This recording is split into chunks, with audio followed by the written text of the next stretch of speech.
गंभीर आर्थिक संकट से जूझ रहे श्रीलंका में हालात हर घंटे बिगड़ते जा रहे हैं। हालत ये हो गई है कि देश के राष्ट्रपति गोटाबाया राजपक्षे अपना घर छोड़कर भाग गए हैं। श्रीलंका में ऐसा इसलिए हो रहा है क्योंकि श्रीलंका कंगाल हो चुका है। उसके पास विदेशी कर्ज चुकाने के लिए पैसे तक नहीं है। ऐसे में जनता के पास न पेट्रोल है, न डीजल है, और तो और अब खाने के लाले भी पड़ चुके हैं। भारत का पड़ोसी देश श्रीलंका अपने इतिहास के सबसे बुरे दौर से गुजर रहा है। देखिए एबीपी न्यूज की एक खास रिपोर्ट। ये तस्वीरें श्रीलंका की राजधानी कोलंबो की हैं। कोलंबो में आम जनता के सब्र का बांध अब पूरी तरह से टूट गया है। हजारों की संख्या में लोग राष्ट्रपति गोटाबाया राजपक्षे के सरकारी बंगले में घुस गए। प्रदर्शनकारी गोटा को होम के नारे लगा रहे थे।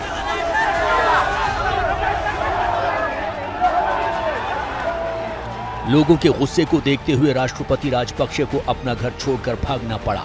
फिलहाल वो कहां है, इस बारे में कोई किसी के पास पुष्ट जानकारी नहीं है। कोलंबो में फिलहाल तनाव की स्थिति बनी हुई है। प्रदर्शनकारियों को रोकने के लिए सेना तैनात की गई है। सड़कों पर उतरे प्रदर्शनकारियों को तितर-बितर करने के लिए पुलिस ने आंसू गैस के गोले दागे और हवा में गोलियां भी चलाई। श्रीलंका से आ रही मीडिया रिपोर्ट्स के मुताबिक पुलिस की कार्रवाई में कई लोग घायल भी हुए हैं और उन्हें अस्पताल में दाखिल कराया गया है। जो वीडियो फुटेज सामने आई हैं, उनमें प्रदर्शनकारी राष्ट्रपति भवन में लगी कुर्सियों पर बैठे और स्विमिंग पूल में नहाते दिखाई दे रहे हैं। श्रीलंका में लोगों का ये गुस्सा अचानक नहीं फूटा है। ये एक दिन का गुस्सा नहीं है। इस गुस्से के बीच पिछले कई साल से बोए जा रहे थे। जानकारों के मुताबिक श्रीलंका की जनता ने जिन राजपक्षे भाइयों को सत्ता की कुर्सी तक पहुंचाया था, उनकी वजह से ही देश आज इस हालत में पहुंचा है। वो देश की जनता की इच्छाओं को पूरा करने में नाकामयाब रहे हैं। अब जब हालात बद से बदतर हो गए हैं, तो जनता को सड़क पर आना पड़ा है। श्रीलंका में बढ़ती कीमतों और जरूरी सामान की कमी के विरोध में लंबे समय से विरोध प्रदर्शन जारी हैं। प्रदर्शन में हिस्सा लेने के लिए देश के कई हिस्सों से लोग कोलंबो पहुंचे हुए हैं। इनमें श्रीलंका के पूर्व क्रिकेटर सनथ जयसूर्या भी शामिल हैं। वो भी प्रदर्शन में शामिल हुए। दिलचस्प बात यह है कि भारी आर्थिक संकट के बीच भी श्रीलंका में क्रिकेट मैच नहीं रुके हैं। इस वक्त गोल में ऑस्ट्रेलिया और श्रीलंका के बीच टेस्ट मैच चल रहा है। प्रदर्शनकारी स्टेडियम के बाहर भी पहुंचे, लेकिन उन्होंने मैच में कोई दखल अंदाजी नहीं की।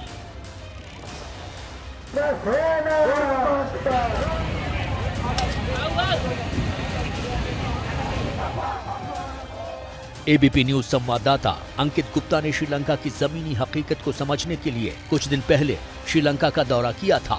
महंगाई, बेरोजगारी और भुखमरी की आग में जल रहे श्रीलंका के हालात को उन्होंने बड़े करीब से देखा। 2.25 करोड़ की आबादी वाले श्रीलंका में पाई पाई को मोहताज हो गए हैं लोग। हर जगह लंबी लंबी लाइनें, खाने की कमी, पेट्रोल की कमी। ऐसे हालात में यहाँ का आम आदमी पूरी तरह निराश हो चुका है। उसे ये नहीं पता कि अगला दिन कैसे गुजरेगा। श्रीलंका में आर्थिक संकट इतना रौद्र रूप ले चुका है कि कल्पना करना मुश्किल है। अंकित को श्रीलंका पहुंचते ही सबसे पहले आने जाने के लिए एक ऑटो रिक्शा की जरूरत महसूस हुई। खोजते खोजते उन्हें मिले राजधानी कोलंबो में ऑटो चलाने वाले चमिंडा पिछले 10-15 साल से ऑटो रिक्शा चला रहे हैं। इन्होंने बताया कि पेट्रोल मिलना अब इतना दूभर हो गया है कि अगले कुछ दिनों में इनके घर पर बैठने की नौबत आ जाएगी। ऑटो चलाना बंद करना पड़ेगा। ऐसे में परिवार को पाले तो कैसे पाले। चमिंडा भी हमारे साथ में है, जो कुछ दूरी से अपने ऑटो को धक्का देकर के ला रहे हैं। क्या वो पेट्रोल खत्म? पेट्रोल नहीं है, बहुत मुश्किल है। गाड़ी नहीं चलाते हो, कैसे खर्चा? घर में बैठेगा, क्या करेगा, कोई खाना दिएगा। खाने पीना फिर कैसे चल रहा है? वो बहुत मुश्किल चलता है। कितना मुश्किल है, एक ब्रेड पकड़ने के लिए मुश्किल है। ये सही बात है, ये वो कोई देखने के लिए नहीं है। श्रीलंका में ना खाना पीना है, ना दवा है, और ना ही मिल रहा है पेट्रोल डीजल। महंगाई की मार इस वक्त चारों तरफ लगातार पड़ती जा रही है, बढ़ती जा रही है, और उसका सीधा असर पड़ रहा है आम जनता पर। और इसी वजह से आम जनता काफी ज्यादा नाराज है, सड़कों पर उतर चुकी है, लगातार प्रदर्शन तक हो रहे हैं। आम जनता का यही कहना है कि आटा दाल मिल नहीं रहा, खाना पीना मिल नहीं रहा, दूध सब्जी महंगी हो गई है, पेट्रोल डीजल मिल नहीं रहा, मिल रहा है तो उसका कई गुना कीमत पर। तो आखिर ऐसे में कैसे दिन गुजार सकते हैं, कैसे परिवार का पालन पोषण कर सकते हैं, और इसी को लेकर के लगातार नाराजगी है। मैंने खुद श्रीलंका की बाजारों में जाकर के देखा है कि किस तरीके के हालात बन रहे हैं और ये हालात दिनों दिन बिगड़ते जा रहे हैं। अगर ये तस्वीरें इसी तरीके से बिगड़ती रहीं तो आने वाले दिनों में क्या हश्र होगा, कोई सोच भी नहीं सकता। कोलंबो में सब्जी की दुकान चलाने वाले सिरा के लिए बड़ी संकट की स्थिति है। सिरा का कहना है कि सब्जियां ऐसी चीज हैं जिसके बिना लोगों का गुजारा मुश्किल है। खाने पीने की चीजों में इंसान आखिर कैसे कटौती करेगा, फिर भी लोग मजबूर हैं। पहले लोग जहां 1 किलो सब्जी लेते थे वहां अब बेतहाशा महंगाई की वजह से आधा किलो से ही काम चला रहे हैं। ये कीमतें क्यों बढ़ी हुई हैं? क्यों बोले तो जी ये सब इकोनॉमी क्रशेस सी। कोई पहले 1 किलो लेता था तो अभी वो कितना लेता है? अभी तो 500 ग्राम 200-300 ग्राम लेता है। जो पहले 1 किलो लेता था वो किलो लेता है, अभी कम थी लेता है, हाफ 500 ग्राम लेता है। 500 ग्राम लेता है। पहले 1 किलो आदमी लेने का आदमी अभी 500 ग्राम लेता सप्लाई में भी दिक्कत आ रही है? जो आप लोगों के पास सप्लाई आ रही है। है? सप्लाई बहुत कम थी आ रहा है, बहुत एक्सपेंसिव बोलता है जी। पेट्रोल डीजल की कीमतों में लगी आग के चलते लोगों को यहां घंटों इंतजार करना पड़ रहा है। पेट्रोल पंप पर कई किलोमीटर लंबी कतारें लगी हुई हैं। इस कतार में लगने के बावजूद भी लोगों को नहीं पता कि उन्हें पेट्रोल और डीजल मिलेगा या नहीं। पेट्रोल और डीजल पाने के लिए घंटों का इंतजार करना पड़ रहा है, कई किलोमीटर लंबी कतारें हैं, लेकिन सबकी कोशिश ये है कि जितना भी इंतजार हो, एक बार जब पहुंचो तो जितना ज़्यादा पेट्रोल और डीजल मिल सकता हो वो भरवा लिया जाए, क्योंकि पता नहीं अगले दिन या आने वाले दिनों में क्या स्थिति बनेगी। क्योंकि इस वक्त श्रीलंका के जो आर्थिक हालात हैं वो बद से बदतर होते जा रहे हैं। अगले साल श्रीलंका अपनी आज़ादी का 75वां वर्ष मनाएगा, लेकिन इन 75 सालों के दौरान कभी भी श्रीलंका की अर्थव्यवस्था बहुत ज़्यादा मजबूत नहीं हो पाई। लेकिन पिछले 10 सालों में श्रीलंका की सरकार के आर्थिक फैसलों ने यहाँ की आर्थिक स्थिति का और ज़्यादा बंटाधार करके रख दिया। और इसके लिए जो सबसे ज़्यादा जिम्मेदार माना जा रहा है वो माना जा रहा है राजपक्षे परिवार को और राजपक्षे परिवार से जुड़े दोनों भाइयों को। श्रीलंका के राष्ट्रपति गोटाबाया राजपक्षे और कुछ दिन पहले तक प्रधानमंत्री रहे उनके भाई महिंद्रा राजपक्षे देश के सबसे बड़े हीरो माने जाते थे। वो इसलिए क्योंकि इन्होंने श्रीलंका में तमिल और सिन्हलीज लोगों के बीच 30 साल चले गृह युद्ध को खत्म किया था। लेकिन जब बात सरकार चलाने की आई तो इनकी आर्थिक नीतियों ने देश का कबाड़ा कर दिया। इनके राज में श्रीलंकाई सरकार ने सार्वजनिक सेवाओं के लिए चीन के अलावा कई देशों से बड़ी रकम कर्ज के रूप में ली। इन्होंने केमिकल फर्टिलाइजर पर बैन लगा दिया, जिसने किसानों की फसल को बर्बाद कर दिया। ऑर्गेनिक फार्मिंग पर जोर देने की वजह से खाने पीने की चीजों का उत्पादन कम हो गया और महंगाई बढ़ गई।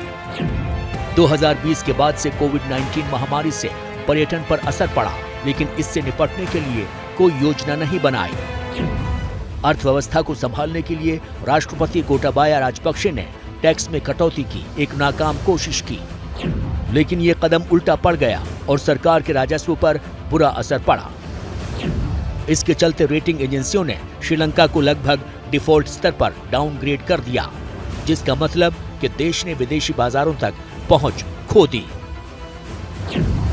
सरकारी कर्ज का भुगतान करने के लिए फिर श्रीलंका को अपने विदेशी मुद्रा भंडार का रुख करना पड़ा, जिसके चलते इस साल भंडार घटकर करीब $2 अरब हो गया, जो 2018 में $7 अरब था।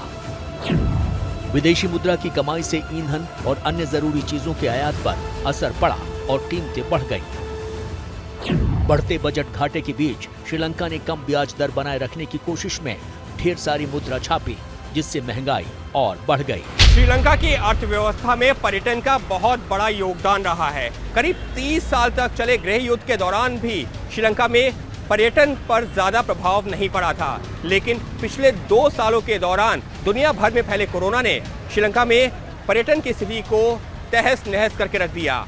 और उसके बाद अब मौजूदा आर्थिक हालात ने तो इसकी कमर ही तोड़ दी है। कोलंबो में टूरिस्ट गाइड और ड्राइवर का काम करने वाले भारतीय मूल के मनोज कुमार ने श्रीलंका में ऐसी हालत पहले कभी नहीं देखी है। अंकित गुप्ता को अपनी गाड़ी में सैर कराते वक्त इन्होंने बताया कि अब सैलानी यहां आ नहीं रहे, उसके चलते अब परिवार का खर्च चलाना भी मुश्किल हो रहा है। हम डायरेक्टली मनोज से बात करते हैं सीधे तौर पर कि आखिर इनके ऊपर क्या असर पड़ा है। Manoj, as we know that economic crisis is going on in the country, so does this affecting you also? Yes, it's very hardly affecting, and you know before this incident, so we have worked with the tourists, so we earned a lot of money with them, but now almost like 2 months, so it's we are out of money now. Sri Lanka पर इस वक्त 51 अरब dollar का विदेशी कर्ज चढ़ा हुआ है। कर्ज न चुका पाने की वजह से उसने खुद को दिवालिया घोषित कर रखा है। IMF, वर्ल्ड बैंक जैसे संस्थाओं के बाद कर्ज देने वाले देशों में चीन सबसे आगे था। श्रीलंका ने चीन से बंदरगाह, हाईवे जैसी चीजें बनाने के लिए 2010 से 2015 के बीच 5 अरब डॉलर का कर्ज लिया था। फिलहाल श्रीलंका ने पैसे जुटाने के लिए इंटरनेशनल मॉनेटरी फंड से 3 बिलियन डॉलर की मदद मांगी है। श्रीलंकाई सरकार का कहना है कि उन्हें इस साल अंतर्राष्ट्रीय समुदाय से कुल 5 बिलियन डॉलर की मदद चाहिए। अब देखना है कि आने वाले दिनों में श्रीलंका में हालात सुधरते हैं या और बिगड़ते हैं।